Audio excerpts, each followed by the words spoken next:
సాయంకాల సమయములో సంధ్యాదీపారాధనలో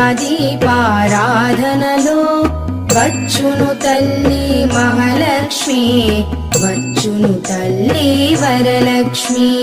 కాళ్లకు గజ్జెలు కట్టింది, మెడలో హారము వేసింది, పిలచిన వెంటనే పలికింది, అడిగినదంతా ఇచ్చింది. సాయంకాల సమయములో సంధ్యాదీపారాధనలో వచ్చును తల్లి మహాలక్ష్మి, వచ్చును తల్లి వరలక్ష్మి.